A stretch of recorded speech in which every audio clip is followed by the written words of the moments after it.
Burkina Faso's 2025 turning point: security, sovereignty, and the battle to rebuild a state. In recent years, Burkina Faso has often appeared in international headlines for all the wrong reasons: coups, insurgency, displacement, and instability. But as 2025 came to a close, the country's leadership presented a very different picture, one of regained territory, rising food production, and unprecedented control over strategic resources. This is not a story of overnight success, nor is it a declaration of final victory. It is the story of a state attempting to reassert itself militarily, economically, and politically under extraordinary pressure, reclaiming territory in a fragmented war. At the center of Burkina Faso's narrative shift is security. In his end-of-year address, President Captain Ibrahim pointed to major territorial gains achieved through Operation La Mosca, a nationwide military campaign aimed at dismantling armed group control across key regions. According to official accounts, Burkina forces reclaimed dozens of towns previously held or influenced by insurgent groups.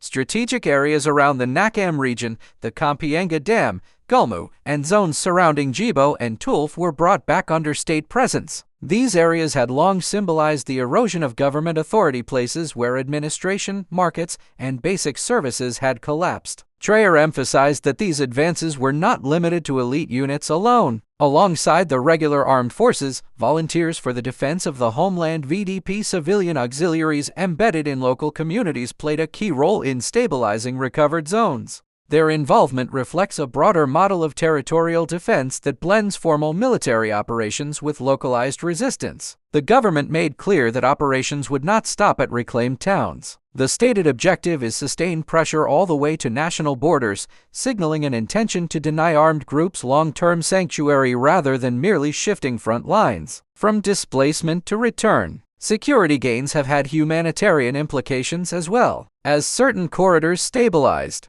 thousands of internally displaced people began returning to their home areas, a critical, though fragile, indicator of confidence. Return alone, however, does not guarantee recovery. Authorities reported accompanying measures to help families restart agricultural activities, rebuild livelihoods, and access newly constructed infrastructure. Roads, basic services, and agricultural support became as important as military patrols in preventing renewed displacement. For a country where conflict had pushed millions from their homes, even limited returns carry symbolic weight. They suggest not resolution, but the reopening of space for civilian life. Before we go deeper into how food and resources reshaped Burkina Faso's 2025, a quick word to everyone supporting this channel. If you've been following VlogND for thoughtful, grounded coverage of Africa beyond the headlines, thank you. And if you are new here, especially watching from the diaspora, this channel exists to connect context, history, and lived reality. If that matters to you, consider subscribing. It helps this work reach more people who care about where Africa is heading. Food as a strategic weapon.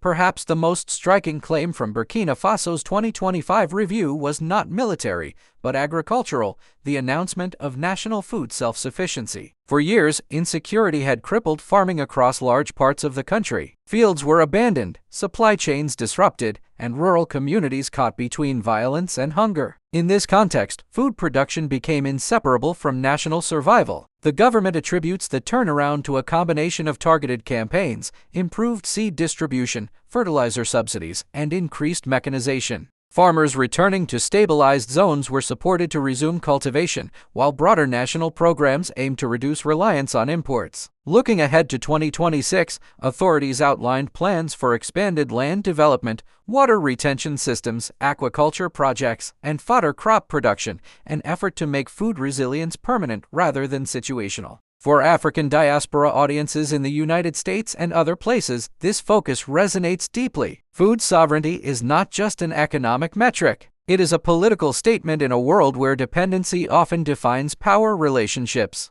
Gold, reform, and economic sovereignty. Security and agriculture form the foundation, but mining represents Burkina Faso's most visible economic shift. In 2025, the country recorded a historic 94 tons of gold production, the highest annual output in its history. This marked an increase of more than 30 tons compared to the previous year and positioned mining reform as a central pillar of state rebuilding. Crucially, this surge was not attributed solely to global prices or private investment. Officials emphasized structural reforms, tighter oversight of industrial mines, increased monitoring of artisanal production, and the operational launch of the state-owned Burkina Faso Mining Participation Company (SOPAMIB). Artisanal mining alone accounted for roughly 42 tons of output, highlighting how informal sectors were brought closer into state regulation rather than treated as peripheral or illegal by default. Authorities also reported crackdowns on illicit gold trading networks, recovering gold that had previously bypassed official channels. While the quantities seized were modest compared to total output,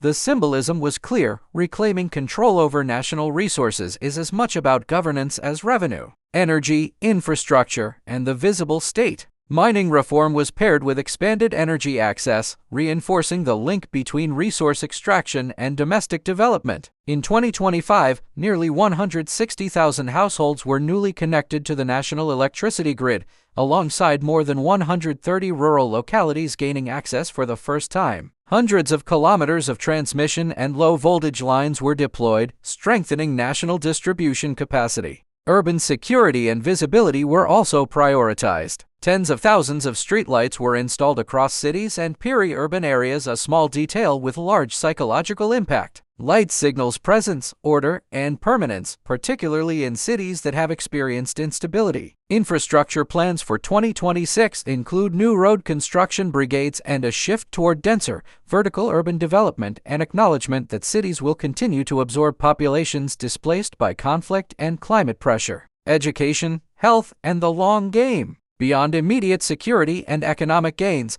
the government framed 2025 as groundwork for longer-term institutional rebuilding. Investments in technical and professional education aim to align training with domestic industries, especially mining, agriculture, and infrastructure. Health facilities are being strengthened to serve both returning rural populations and expanding urban centers. These measures rarely capture headlines, but they determine whether short-term stabilization translates into durable state capacity. A deliberate foreign policy signal. Running through every sector is a consistent political message: sovereignty. Traore reiterated that Burkina Faso welcomes international partners, but only those who respect national independence and strategic choices. External pressure, conditional partnerships, and extractive relationships were explicitly rejected. For audiences in the United States, this posture can be misunderstood if viewed only through geopolitical rivalry. Internally, however, it reflects a desire to redefine how a fragile state interacts with global systems after decades of perceived imbalance.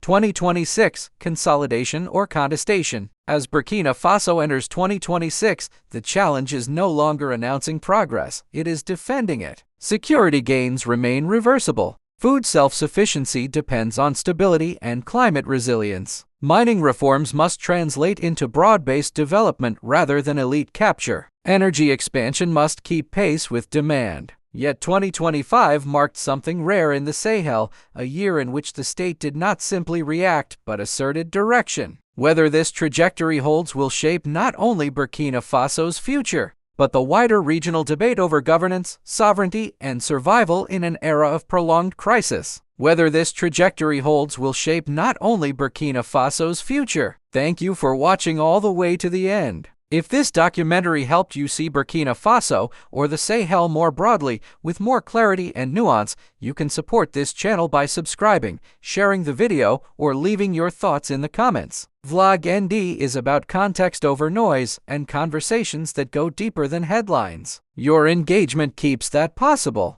Until next time, stay informed, stay curious.